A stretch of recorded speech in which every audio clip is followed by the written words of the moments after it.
ইলাহা ইল্লাল্লাহ এই শব্দ হুজুরের জোরে জোরে পড়তে পড়তে পড়তে পড়তে হুজুরের আখেরি নিঃশ্বাস হয়েছে লা ইলাহা ইল্লাল্লাহর উপর। বলেন সুবহানাল্লাহ।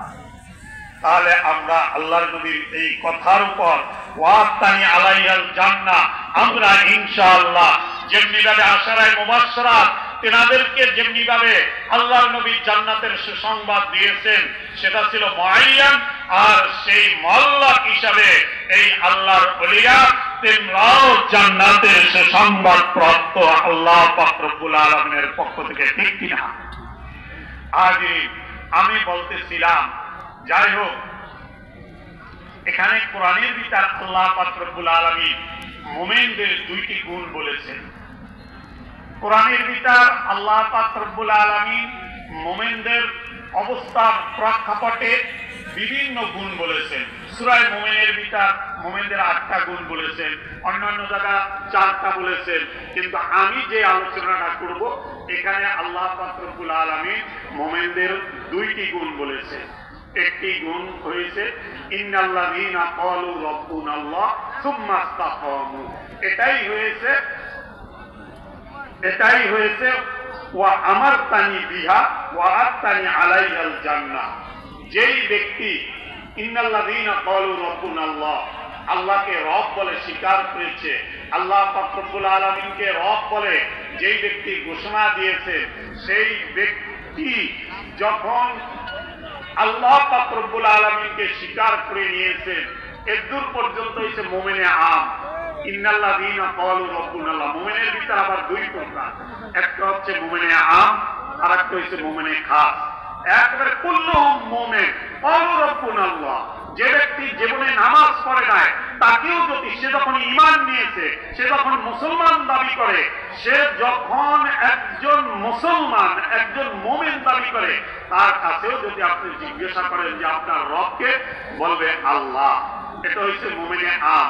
আর মুমিনে খাস হয়েছে সুম্মা ইসতাকামু, যখন আমি আল্লাহকে আমার রব বলে, আমার পালনকর্তা বলে আমি স্বীকার করে নিয়েছি, এরপর আমার খাওনে, আমার পরনে, আমার পারিবারিক অবস্থায়, আমার রাষ্ট্রীয় অবস্থায়, আমার সর্ব অবস্থায়, আমার উঠতে, আমার বইতে, আমার ঘুমাইতে, সব সময় সুম্মা ইসতাকামু আল্লাহকে আমি রব বলেছি, রবের উপর আমি স্থির রয়েছি। এই হয়েছে মুমিনে খাস। আল্লাহ পাক রব্বুল আলামিন এই আয়াতের ভিতর মুমিনের খাস এবং মুমিনের আম বয়ান করেছেন। ইন্নাল্লাযীনা ক্বালু রাব্বুনাল্লাহ সুম্মা ইসতাকামু, এরপরে আল্লাহ পাক রব্বুল আলামিন বলেছেন ওমান আহসানু কাওলাম মিম্মান দাআ ইলাল্লাহি ওয়া আমিলা সালিহা। যখন মুমিন হয়েছে, মুমিনের নিজে আমল করবে, কিন্তু নিজে আমল করেই বসে থাকবে না। বুখারী শরীফের হাদিস, বুখারী শরীফের ভিতর আপনার একখানা হাদিস আছে, আল্লাহর নবী একবার খেজুর গাছের মাটি খেতে আসে, সেই জন্য খেজুর গাছের মাটি খাওয়া সুন্নাত। আল্লাহর নবী যা খেয়েছেন, আল্লাহর নবী যা করেছেন, আল্লাহর নবী যা বলেছেন, আল্লাহর নবী যেভাবে চলেছেন, এই কর্মগুলি চাই আপনার সুন্নাতে হুদা হোক অথবা সুন্নাতে আদি হোক, তা পালন করা রাসূলের মহব্বতের সুন্নাত।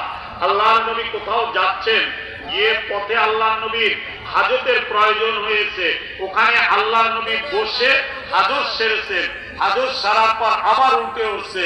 সাহাবায়ে কেরাম একবার আবার ওখান থেকে যেতে আসেন, হযরত ওমর রাদিয়াল্লাহু তাআলা যাওয়ার পর তেনার উট থামাইয়া ওখানে ওখানে যেখানে আল্লাহর নবী উট থামাইছে, ওখানে তেনার উট থামাইছে, উটের পিঠ থেকে নামছেন, নেমে এরপর আল্লাহর নবী যেখানে হাজত সারার জন্য, ইস্তেঞ্জা করার জন্য, পেশাব করার জন্য বসছেন, ওখানে গিয়ে সেই অবস্থায় বসিয়া আবার এসে উটের পিঠে উঠছে।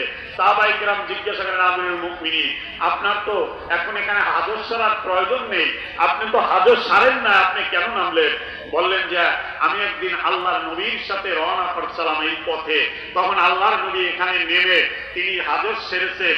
সেই আল্লাহর নবীর নমুনা, সেই আল্লাহর নবীর আদর্শ, সেই আল্লাহর নবীর কর্ম অনুসরণ করার জন্য আমিও এখানে নেমেছি।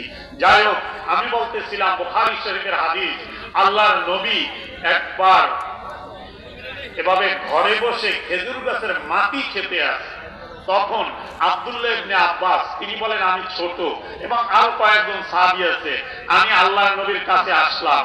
আল্লাহর নবী আমাদেরকে একটা প্রশ্ন করলেন যে বলো দেখি, গাছ সমূহের ভিতর, বৃক্ষ সমূহের ভিতর এমন কিছু বৃক্ষ আছে কাল মোমেনের মতো, সেই বৃক্ষটা কোনটি?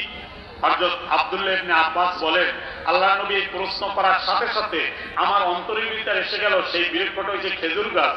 কিন্তু আমি ডাইনে বামে তাকিয়ে দেখি যে অনেক আমার চেয়ে অনেক বড় বড় সাহাবায়ে কেরাম আছেন, বয়সে বড়, আল্লাহর নবীর সান্নিধ্যে বড়। তখন আমি আর উত্তর না দিয়ে চুপ রইলাম, কিন্তু কেউই আর উত্তর দিল না। আল্লাহর নবী তিনি বললেন, হুয়া নাখলা আর শাজারাতুন নাখলা, সেটা হয়েছে খেজুর গাছ। কেন বলেছেন আল্লাহর নবী মুমিনদেরকে খেজুর গাছের সাথে কেন উদাহরণ দিয়েছেন? আল্লাহর নবী মুমিনদেরকে খেজুর গাছের সাথে উদাহরণ দিয়েছেন। খেজুর গাছের সব কাজ মানুষের জন্য উপকার। খেজুর গাছ দাঁড়ানো আছে, তার মাথা কেটে রস বের করবে, খেজুর গাছের পাতা কেটে ছাউনি দিবে, খেজুর গাছ কেটে লাকড়ি বানাবে। এমনকি খেজুর গাছটাকে যখন কেটে ফেলছে তখন তার মাথা যেটা নরম, কোনো কাজে লাগে না, তাও তিনি খাদ্য হিসাবে খেতে পারবে। এই জন্য আল্লাহর নবী মুমিনদেরকে খেজুর গাছের সাথে তুলনা করেছেন। আর তাই মুমিন যখন ইন্নাল্লাযীনা ক্বালু রাব্বুনাল্লাহ সুম্মা ইসতাকামু, মুমিন যখন আল্লাহকে আল্লাহ বলে স্বীকার করে এরপর